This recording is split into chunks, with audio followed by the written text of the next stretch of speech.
Maravilha, maravilha! Vamos que vamos, Marcelindo Beckler, né? Quase uma chamadinha de rádio para lembrar o seu outro emprego, e a sua raiz no jornalismo, inclusive. Marcelinho, hoje a gente está aqui para projetar La Liga e Premier League, o que a gente acha que vai acontecer nos dois campeonatos, campeão, briga por vaga na Champions, quais possíveis surpresas, né? Qual o potencial carisma de repente um clube que o pessoal de casa não está prestando tanta atenção assim, que a gente pode recomendar, e claro, briga contra o rebaixamento. Tudo certinho com você? Tudo bem, Frederico. Eu tinha uma vinheta em algum momento da minha carreira. E eu nem lembro. Vinheta é a palavra. Vinheta é a palavra. Mas não era um tradicional Marcelo Beckler, que eu gostaria muito na voz de Gilson. Não era. Não lembro como que era. Marcelo Beckler. Não? Isso é se eu fosse participar do encontro com Fátima, sabe? Assim, isso tem uma cara de encontro com Fátima. Ô, Frederico, depois vinheta da vinheta... Marcelo Beckler. Vinheta com vinheta.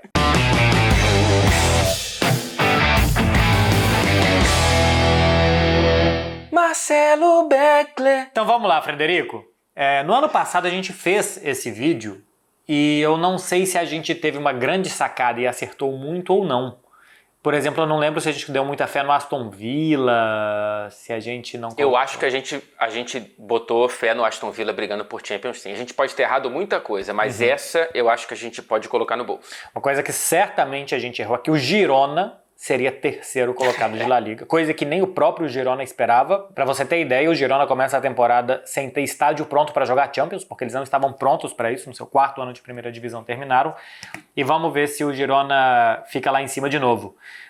Vamos começar com a Espanha, porque o meu trabalho está muito simplificado. O Opta, que é um sistema de análise de cruzamento de dados e tal, já fez uma projeção do que a gente tem que esperar. Basicamente, mandar para a produção colocar na tela aí pra gente a probabilidade de cada time terminar em cada lugar do Campeonato Espanhol.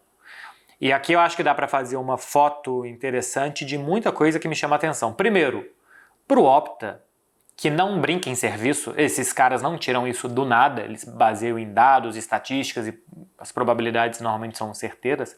O Girona tem uma muito boa chance de terminar no G4 do Campeonato Espanhol. Olha aí, a chance do Real Madrid ser campeão e tal, a gente já vai para lá, mas o Girona tem quase 1% de chance de ser campeão, que para mim é muita coisa, 1% de chance.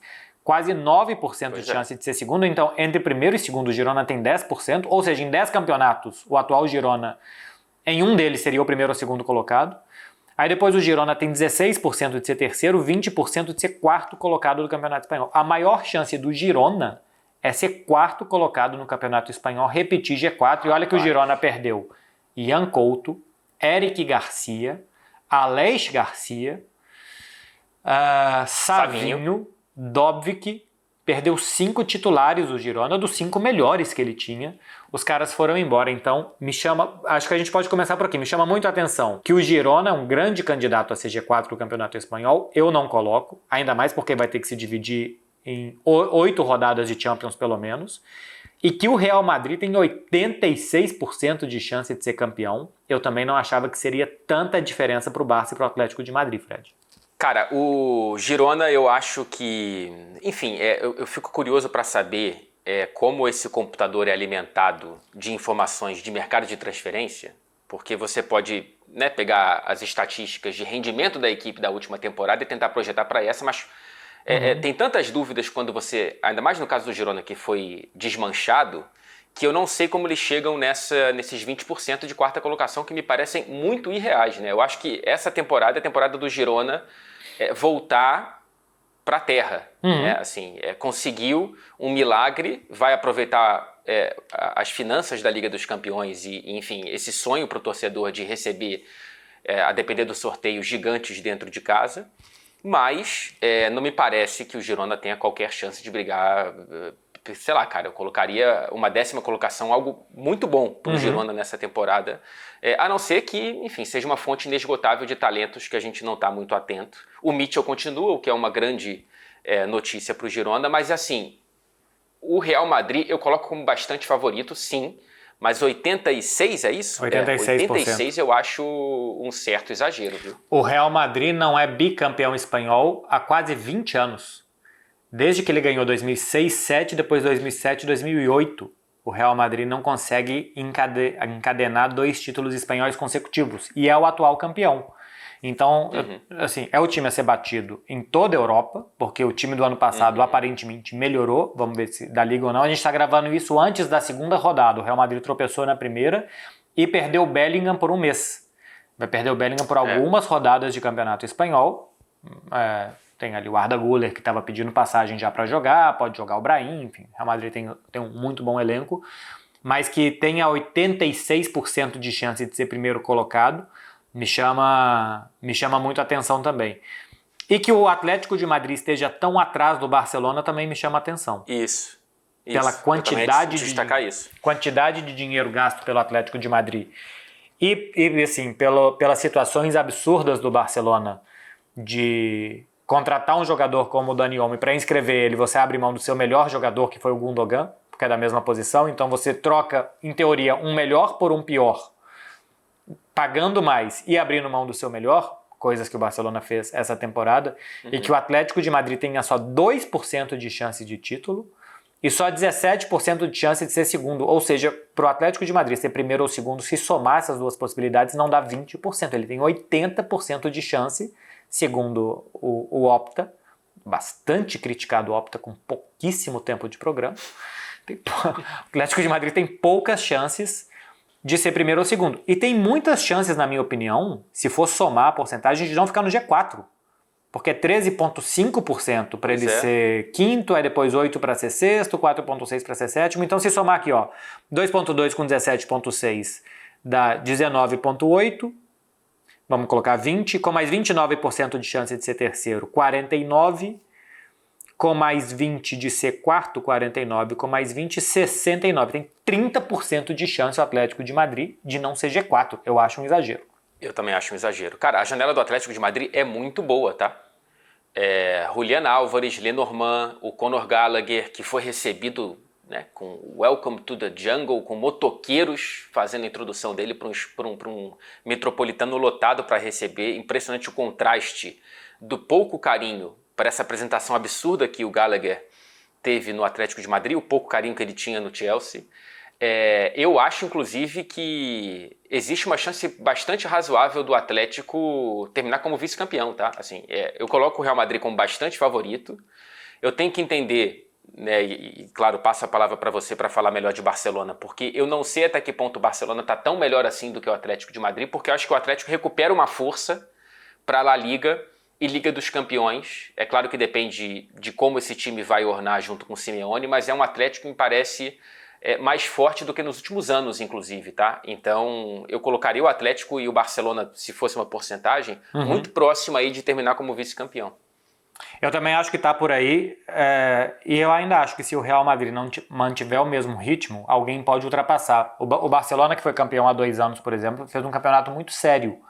E esse time começou contra o Valência jogando também de uma forma muito séria, muito competitiva. Se tiver essa capacidade de melhorar a capacidade física, quando recuperar Pedri, Gavi, jogadores, Frenkie de Jong, Ronald Araújo, alguns jogadores que estão lesionados, eu acho que esse time do Barcelona pode dar uma liga mais parecida com 22-23 do que 23-24. E olha que na temporada passada o Barça fez 85 pontos. É uma pontuação bastante alta. A questão é que o Real Madrid só perdeu um jogo, fez um campeonato quase perfeito para ficar com um título tão antes. Mas 85 pontos é uma muito boa pontuação do Barcelona. Sim. E nesses 85, nos pontos perdidos, tem 2 clássicos que o Barcelona perdeu nos acréscimos. Então ele podia ter feito aí 87, que seria 2 pontos a mais, mas o Real Madrid teria 4 pontos menos, teria deixado mais achatada essa disputa pelo título, que você ganhar os 2 confrontos diretos faz muita diferença, fora toda a regularidade do Real Madrid. Mas a temporada 22-23 do Barça foi muito boa, e ano passado, que deu a sensação de ser ruim, e de fato não foi boa, mas foi muito condicionada à excelente temporada do Real Madrid, e aí o seu prisma de comparação que teve com o Real Madrid. O Atlético ainda contratou o Sorloth, que é um jogador muito adaptado ao futebol espanhol, que passou por Real Sociedad e Villarreal, e que chama atenção. E ainda busca uma contratação, por exemplo, a do Lenglet, zagueiro que está no Barcelona, que não vai ter oportunidades, que poderia ser mais um jogador a chegar à zaga do Atlético de Madrid. Tem o Marcos Llorente, que cada vez eu gosto mais como um ala pela direita, acho muito bom jogador. E está aparecendo no Atlético de Madrid, alguém que já jogou as Olimpíadas, que é o Pablo Barrios.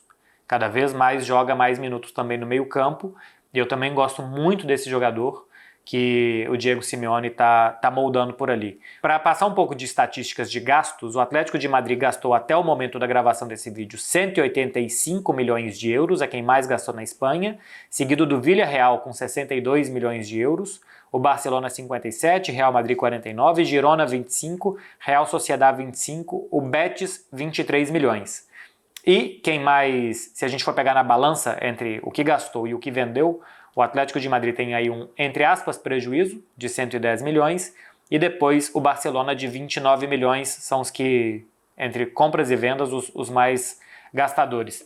E eu tô curioso também para ver o Betis, Fred, pela presença do Vitor Roque, que deve ser emprestado por 2 temporadas, então chega e não precisa mostrar tudo em teoria na primeira, depois ele ainda deve ter um segundo ano, com a possibilidade do Barcelona repescar ele depois de um ano, se ele tiver ido bem.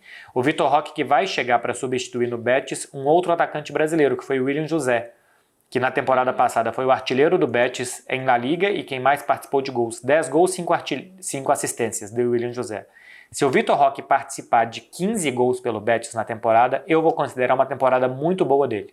Mais do que 15 me surpreende, menos do que 10 me decepciona, então entre 10 e 15 é o que eu espero do Vitor Roque, uma vez que ele seja titular. Se ele chegar lá e tiver minutinhos aqui e ali, é claro que essa conta ela precisa ser refeita de expectativa em cima dele. Estou pensando que o William José foi titular e que o Vitor Roque vai chegar para ser titular como uma boa aposta do Betis. Então é mais um para ficar de olho. Ficar de olho no Nico Williams no Atlético de Bilbao, ficar de olho no Kubo na Real Sociedad, no Zubimendi da Real Sociedad, no Vitor Roque do Betis, se o Girona surpreende, e nesses como Real Madrid, Barcelona, Atlético de Madrid, que a gente já naturalmente fica de olho. E alguma possibilidade da gente ver nomes mais constantes nessa parte superior da tabela, que se afastaram mais recentemente, como Sevilha, o Villarreal, até o próprio Valência? Você acha que algum deles tem alguma possibilidade de fazer uma temporada acima do que a gente viu na temporada passada? O Sevilha eu estou muito curioso para ver mais, porque contratou o Garcia Pimenta, que é um técnico formado aqui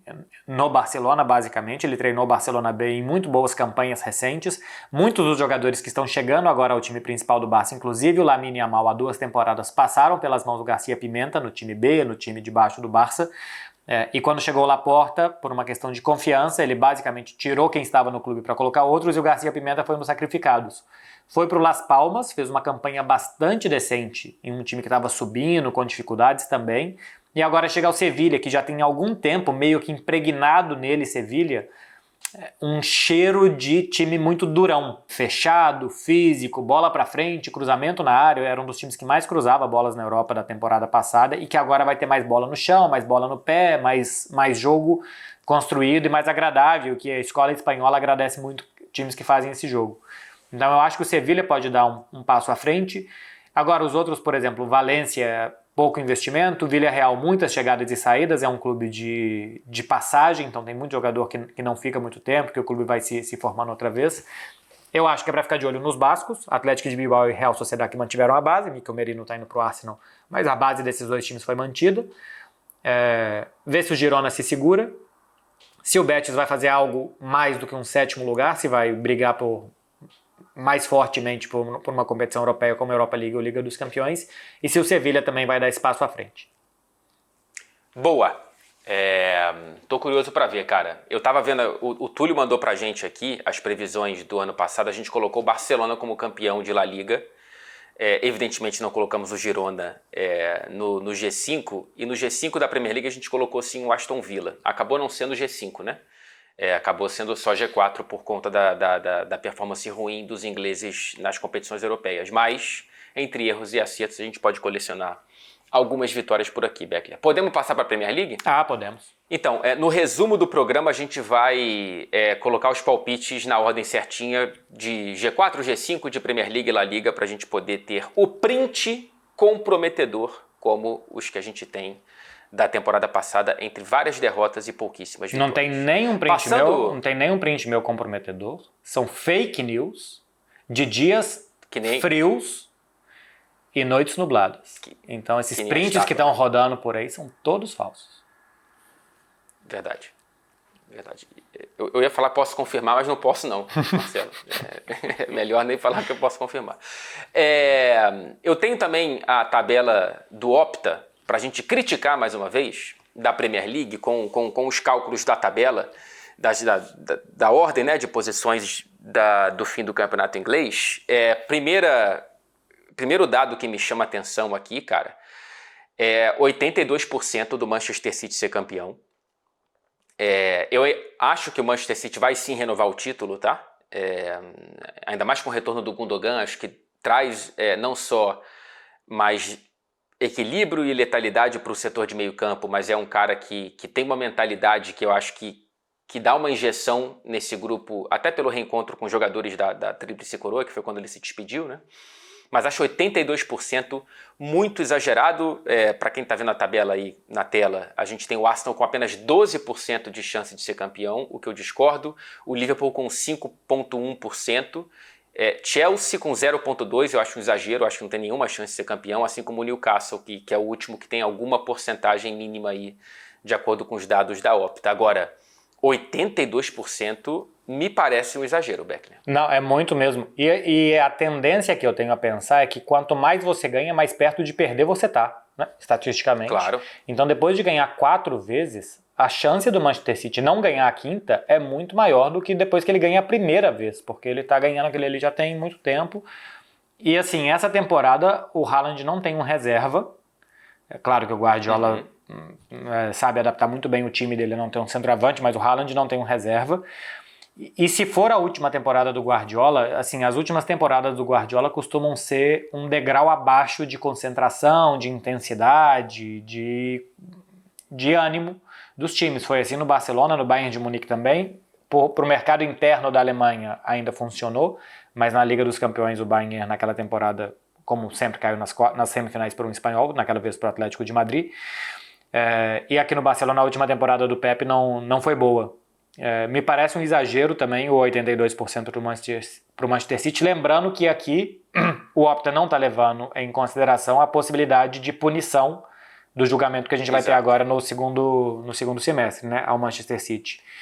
E me chama a atenção também que praticamente ninguém na Inglaterra tem opção de sorrir, né? Você pega a possibilidade de qualquer time de ser primeiro, segundo ou terceiro, elas são ínfimas. Elas são ínfimas. Tá praticamente com primeiro e segundo ali, colocado, né? E só. Pois é, cara. É impressionante, né? O City, por exemplo, é o único que não tem porcentagem prevista de ficar fora do G4. O que eu concordo, né? Mas também acho que o Arsenal também não tem nenhuma possibilidade. Inclusive, se eu fosse dar uma porcentagem de título, cara, eu daria, a princípio, 65% para o City e o restante para o Arsenal. Não acredito que o Liverpool, nesse novo capítulo, que pode ser positivo, mas ele não precisa brigar pelo título para ser positivo, né? Eu acho que seria uma pressão exagerada no slot de determinar que a temporada é boa ou ruim, se ele brigou pelo título da Premier League ou não, até porque o Guardiola ainda está nela, e pode ser a última. Então eu não vejo muitas possibilidades do título, do Liverpool brigar pelo título. Eu acho que é uma corrida de 2 cavalos. Eu acho que a Arsenal é cada vez mais próximo do Manchester City. Eu acho que a briga vai ser ainda mais justa nessa temporada, por conta dessa questão da barriga cheia, que o City já provou várias vezes que consegue superar, mas a dúvida ela é honesta e sempre existe, e ela cresce, como você falou, a cada renovação de título, e por conta dessas 2 nuvens possíveis, né? Quanto mais tempo o Guardiola deixar para definir o futuro, eu acho que pode ser pior para o Manchester City. E se essa definição for de não, eu não vou renovar, pode ter um efeito negativo como teve o do Klopp com o Liverpool na temporada passada. E ainda tem essa sombra do julgamento que pode cair uma bomba no colo do Manchester City no meio da temporada. Então são 2 sombras que podem prejudicar o Manchester City nessa campanha, apesar de, repito, achar que o City é favorito. Você consegue ver o Liverpool brigando junto com o Arsenal? Você acha que 65-35 é o que você pensa também? Você incluiria o Liverpool ou outro clube nessa briga? Não, assim, de forma racional, o que eu tendo a pensar da Premier League é que para você brigar pelo título, você tem que estar rodeando ele há algum tempo. Eu não acredito que pode ter algum time, por exemplo, Bayer Leverkusen, na Alemanha, que era até um cenário muito improvável que isso acontecesse na Alemanha, né? Onde tinha um que tinha ganhado 11 títulos consecutivos, mas que venha um e que arranque e ganhe, como foi o Napoli também há 2 temporadas na Itália, ou que o Sporting tenha feito, embora fique ali entre os 3, normalmente de Portugal, há 3 anos e depois voltou a ganhar agora. E até que o Girona tenha feito na Espanha, furando completamente a bolha e terminando no G4. Eu acho que para ganhar o título inglês, você precisa de um nível de excelência que você não consegue da noite para o dia. Então, que de uma hora para outra, o Chelsea, que fez uma muito boa segunda parte de temporada. Uma coisa é o Chelsea instituição e o que é, e outra coisa é que dentro de campo o time realmente fez uma segunda boa parte de temporada passada, né? Acho que só o Manchester City e o Liverpool fizeram mais pontos que o Chelsea desde janeiro desse ano. Então, para rodear ali, o Liverpool rodeou... E o Villa, se eu não me engano. E o Aston Villa também, por aí, né? O Liverpool rodeou na temporada passada até o final, agora chega um novo treinador e não chegam reforços. Então, o Liverpool para mim é uma grande incógnita do que será essa temporada, de rendimento, da capacidade do Slot de entender o campeonato inglês. O Guardiola teve dificuldade na primeira temporada dele de entender o campeonato inglês, intensidade, o que acontecia dentro de campo ali. O Manchester City não fez uma boa primeira temporada com o Pep Guardiola e depois ele foi se montando a imagem do seu treinador. O Manchester United, por já ter uma terceira temporada de Ten Hag, algumas chegadas de reforços interessantes, eu acho que ele pode se trabalhar bem e se contratar um muito bom técnico, muito bom médico, fisioterapeuta. Eu acho que ele pode brigar mais em cima do que foi a trágica campanha do ano passado.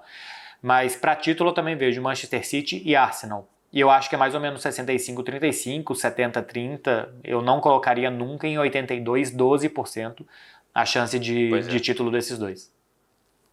O Manchester United eu acho que é um caso curioso para a gente prestar atenção, cara, porque até o momento da gravação desse vídeo, né, uma semana antes do fechamento da janela, a janela de transferências mais interessante, que atacou muitos problemas do elenco, não todos, mas o Manchester United traz De Ligt e Yoho para uma zaga que precisava de reforços. A zaga não era apenas o problema, o sistema defensivo do Manchester United foi o segundo que mais recebeu finalizações na temporada passada, o que é um absurdo se você parar para pensar. E isso, claro que está na conta das lesões, mas também está na conta dos jogadores e do sistema de jogo do Ten Hag, muitos buracos no meio campo, né? Se conseguir confirmar a chegada do Ugarte, eu acho que é uma briga interessante ali para ver quem fica do lado do Mainoo. A briga entre o Ugarte e o Casemiro, que começa bem a temporada, acho que muito porque não foi para a Copa América e teve tempo para poder descansar e focar numa pré-temporada para voltar melhor. Não sei qual Casemiro virá, né? Se é o da temporada passada ou se é o excelente da temporada anterior, da primeira dele para o Manchester United. Eu gosto do Zirkzee, eu acho que é um jogador que pode combinar muito bem com o Højlund se em algum momento o Ten Hag arriscar um 4-4-2, uma dupla de atacantes. Eu acho que pode ser mais interessante do que talvez insistir muito no Rashford ou exagerar a minutagem do Garnacho, que ainda é um garoto de altos e baixos, mas muito promissor. O United é um time que eu ficaria de olho, cara. Porque eu acho que pode, não digo para título, tá? Mas acho que o United pode voltar para o G4.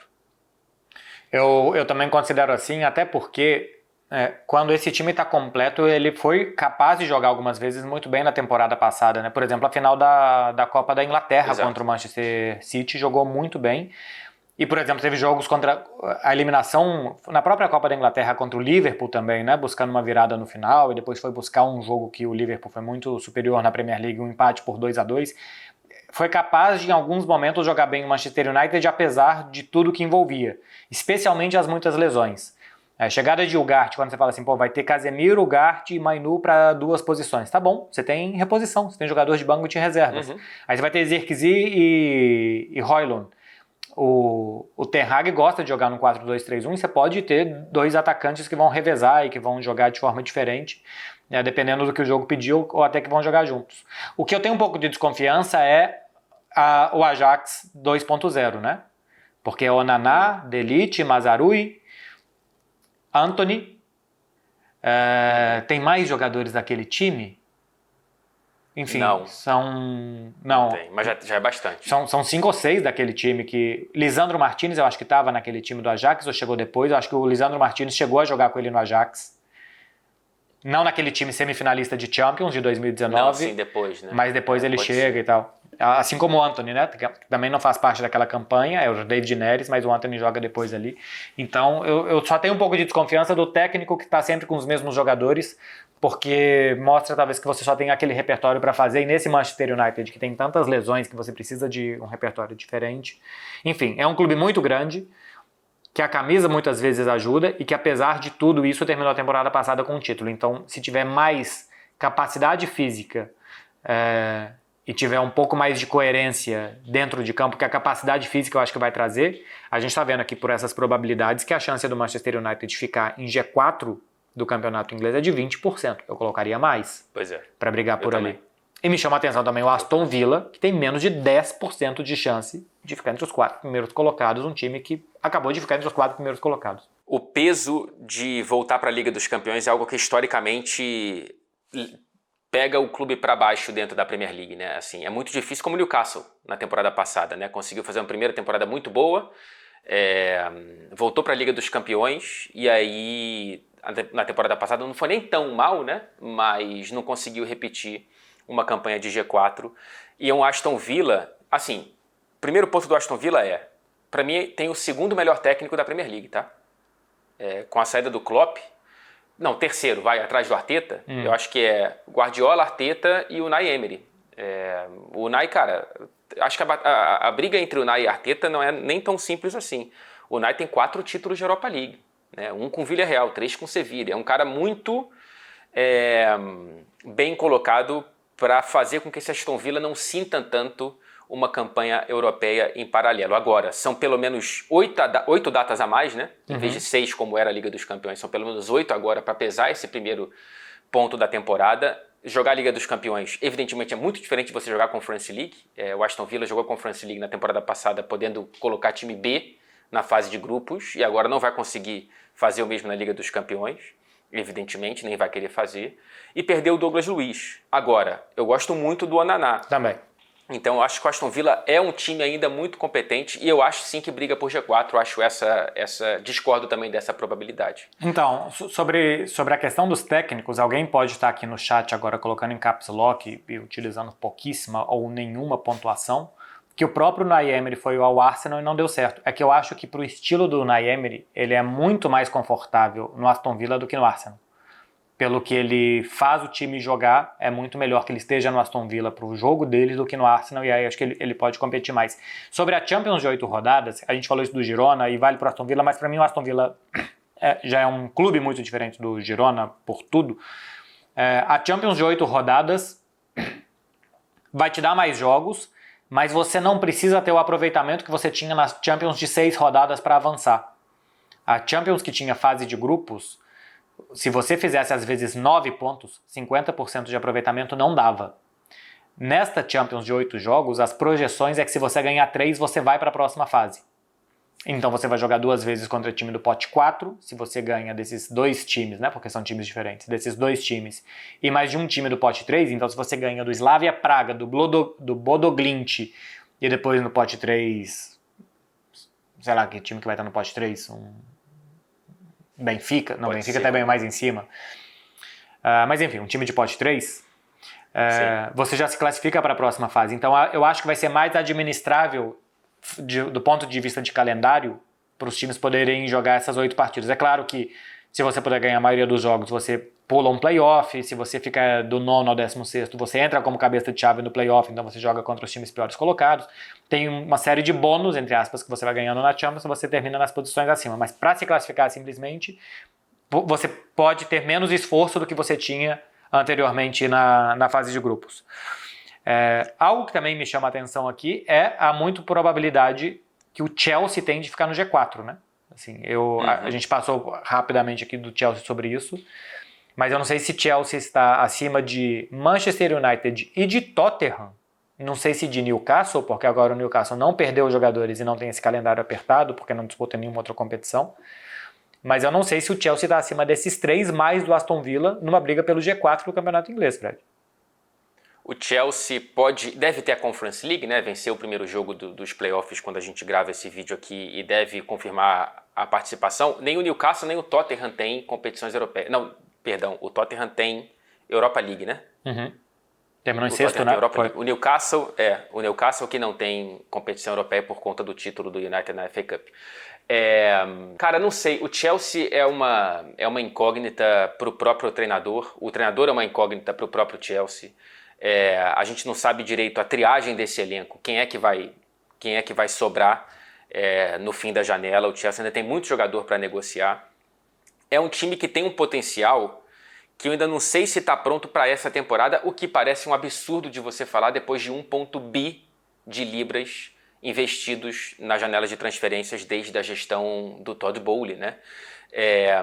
A gente dá muita pancada no Chelsea com muita razão, mas é um time que eu acho que é meio 8 ou 80, sabe? Pode dar muito certo porque tem jogadores de muita capacidade. Agora, eu não consigo enxergar nos 11 titulares do Chelsea nesse momento da temporada. Eu não sei qual vai ser a saúde física do Reece James, por exemplo, se ele vai ser um cara que vai conseguir entregar muito bem, ou se o Malo Gusto vai ser, de fato, o lateral, o ala direito ali do time do Enzo Maresca. Tem que ver se o Palmer consegue levar nas costas tanto o Chelsea quanto ele levou na temporada passada, ou se não vai precisar, ou se precisar ele não vai render tanto quanto. O João Félix, não sei qual espaço ele vai ter. O Pedro Neto seria uma excelente contratação se a gente pudesse garantir que ele vai ter saúde física, que ele não teve no Wolverhampton. Então, eu tenho minhas dúvidas se o Chelsea está à frente do Manchester United. Eu acho que não está, mas esse debate com o Tottenham e Newcastle eu acho interessante. O Newcastle tem o Sandro Tonali como grande reforço, né? A manutenção de Bruno Guimarães, a manutenção do Isaac. Joelinton. É uma briga boa ali pela quarta colocação, talvez, ou quinta. O Joelinton, que também a temporada passada perdeu, é um jogador muito importante, perdeu muitos jogos por lesão também, né? Se começar a melhorar essa temporada, eu acho que precisa ser uma temporada de recuperação do Joelinton também. Tinha aparecido muito bem, jogador de seleção brasileira, e de repente meio que caiu num ostracismo muito grande porque não parou de se machucar a temporada passada. Desde a primeira rodada, basicamente, o Joelinton sofreu com problemas ou de joelho ou musculares, e se recuperar um ótimo retorno também que tem, um ótimo reforço que tem além do Tonali, o Newcastle mais pra frente. Eu vi você falando recentemente que acha que o Everton vai brigar fortemente para não cair, e o pessoal do Opta aqui, já manda um abraço para todos esses profissionais incríveis, que basicamente devem ser robôs, colocando o Everton com uma boa probabilidade de ficar na primeira divisão, Fred, o que prova que você está bastante equivocado no quesito robô. Exatamente. Eu não tenho nenhum talento para ser uma inteligência artificial, né? Nenhuma inteligência, na verdade, Marcelo. Porque, cara, o Everton 13º me parece otimista, tá? Eu sei que o Xandate fez um trabalho quase que heróico na temporada passada, depois de perder 8 pontos, e ainda assim por punições, né? E ainda assim conseguir se livrar do rebaixamento com 3 rodadas de antecedência. Mas a janela do Everton, eu não sei se o Ndiaye vai ser a resposta para a falta de gols da equipe, né? O atacante que veio, se não me engano, do Marseille. A grande questão, como o próprio Opta prevê aqui, é que a Premier League já tem agora uma tradição que eu acho muito ruim, e é um alerta pro fosso que existe entre Premier League e segunda divisão, que quem sobe cai. Então o Opta mesmo prevê isso, né? A previsão aqui é que o trio de acesso será o trio rebaixado. Eu não sei se o Everton, como o Opta coloca, tem grandes chances de terminar à frente de Wolverhampton. A janela do Forest é muito interessante. A janela do Wolverhampton também acho interessante. O Brentford e o Bournemouth um pouco menos. Então, não sei, eu mantenho a minha opinião diante de um robô, o que é um problema. O que é um problema. Até porque o robô pode te desligar, e o máximo que você pode fazer é sair batendo de porta em porta, falando, eu acho que o Everton vai cair, eu acho que o Everton vai cair. As pessoas vão parar de te atender, eventualmente vão chamar a polícia ou qualquer outro tipo de autoridade, seja policial, uma força policial, até mesmo uma força sanitária para te levar para um hospital, e você completamente desligado, sem poder se comunicar com as pessoas, porque o robô vai estar rindo de você, Fred, com memes engraçadíssimos feitos via inteligência artificial. E eu me lembro com essa história de uma vez que eu estava num festival de música, o que é um perigo, né? Mas o fato de você se lembrar que você estava já é uma vitória, mas tudo bem. Já é uma vitória, é verdade. É uma vitória dentro de sobreviver, né? Essa pessoa nem tanto. Essa pessoa estava berrando a pergunta: alguém me conhece? É uma muito boa pergunta. Inclusive, se você fizer essa pergunta em casa sozinho, pode dar uma ótima palestra para um filósofo. Você sabe que outro dia eu também... É verdade. Eu estava andando de bicicleta e um doido, sujo, cabelo assim, então meio mendigo mesmo assim, no que eu ultrapassei ele estava esperando um sinal abrir e ele estava a pé.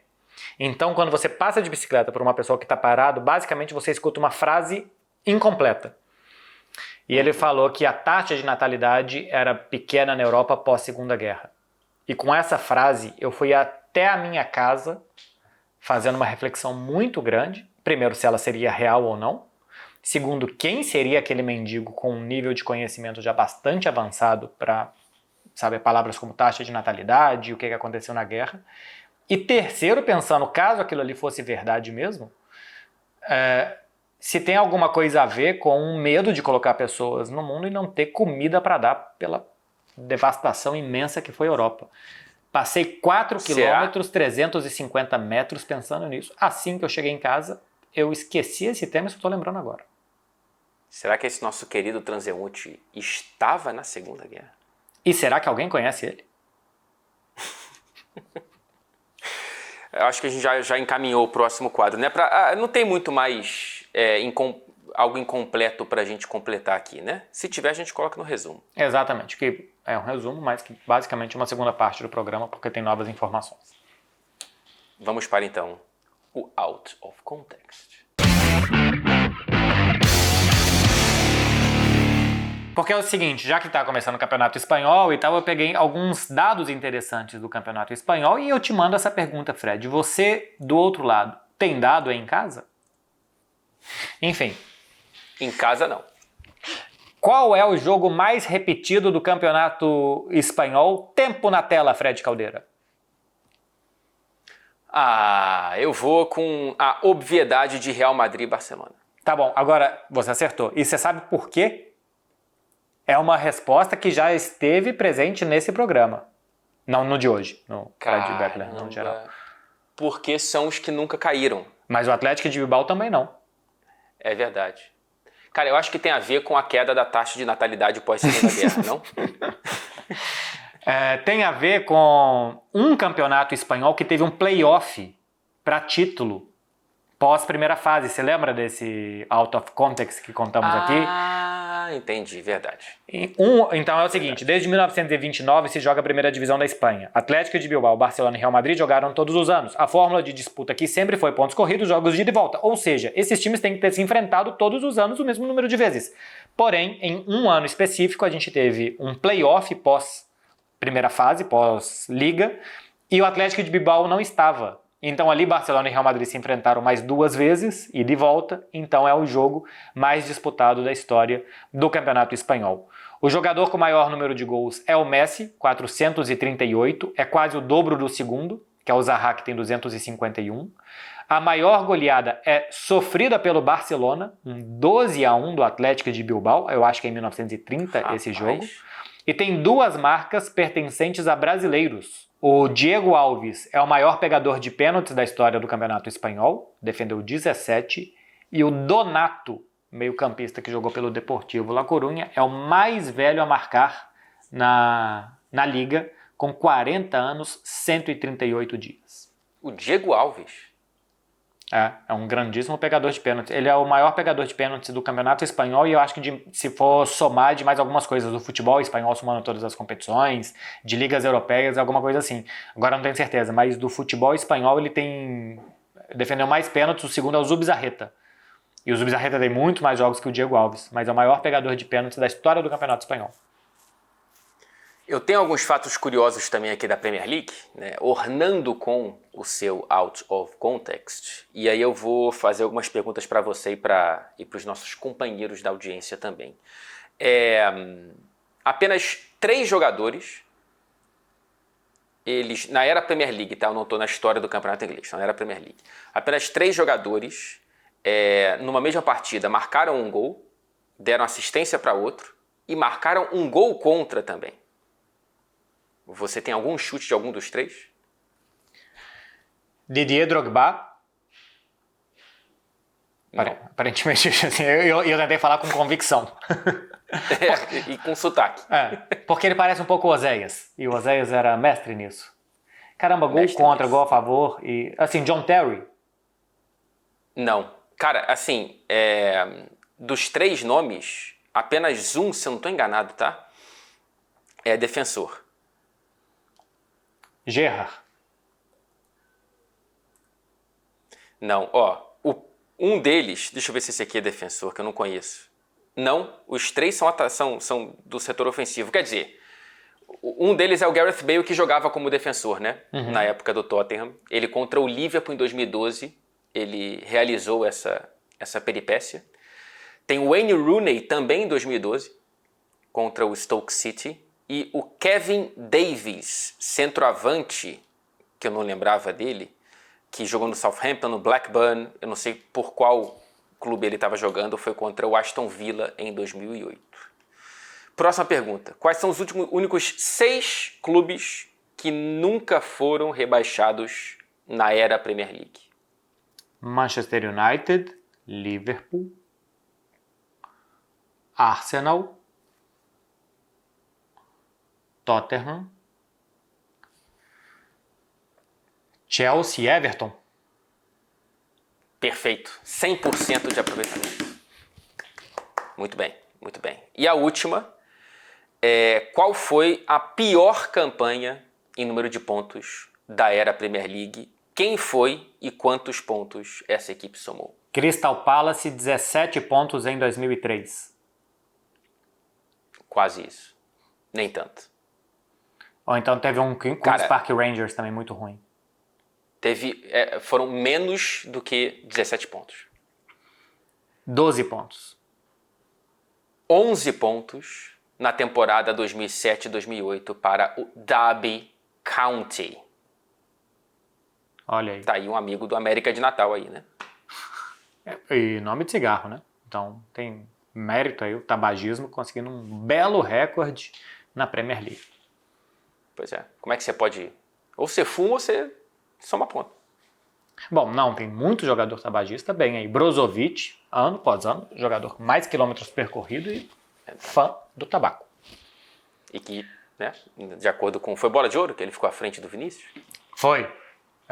The Best, ou Bola de Ouro, alguma coisa assim. Mas... Depois do vice-campeonato da Inter na Liga dos Foi, Campeões. foi. E assim, aí como a Croácia tinha chegado longe e tal, eles tiveram que colocar algum croata que fosse por ali. E porque fuma também, que eu acho importante a representatividade do tabagista na bola de ouro. Exatamente.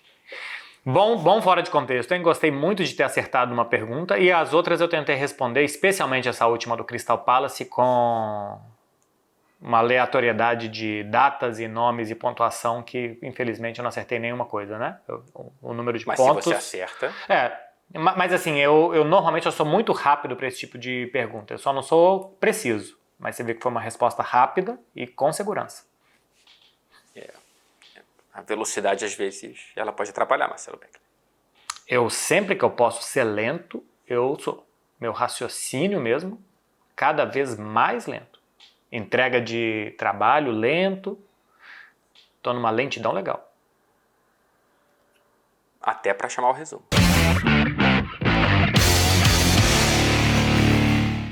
Então, é o seguinte, Fred, vamos fazer as nossas projeções, já que já não tem mais nada a ser falado aqui, de quem a gente acha que é G4, de quem a gente acha que é campeão das duas ligas. Você quer G4 ou G5? Porque temporada passada a gente achou que ter G4 dessas ligas tiveram coisa nenhuma, né?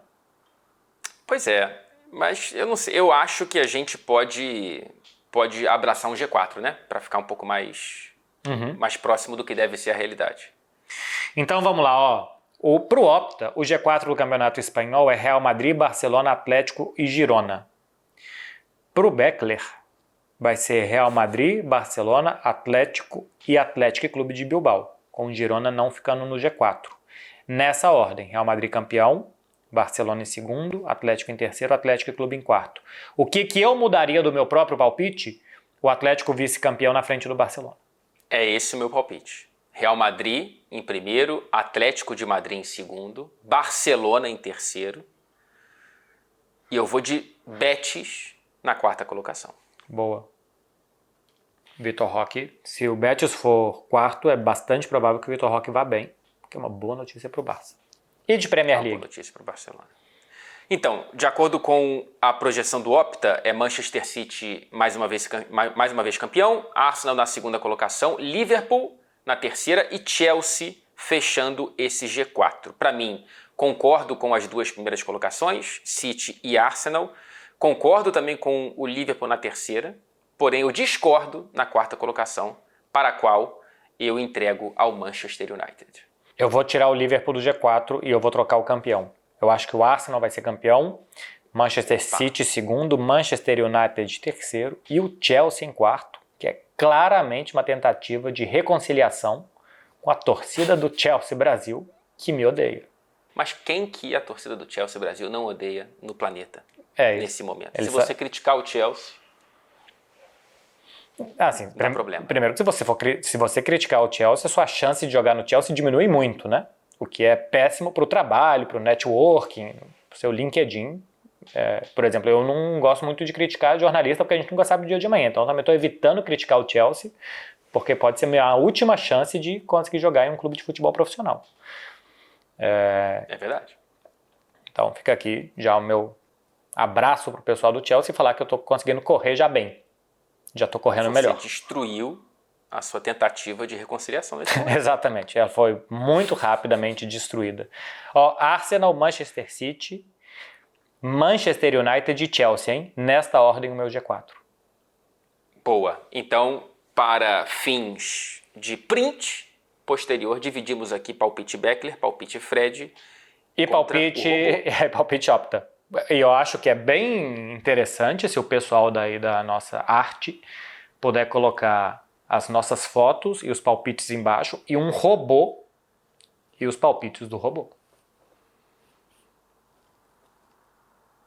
Eu tô desconfortável de discordar de um robô, Marcelo. O robô tem uma capacidade grande de destruir a nossa vida, Fred. A gente não pode roubar a senha do robô. O robô dá um passo de roubar a nossa senha. Eu sinto que nesse momento o robô vai interromper o programa antes da gente chamar o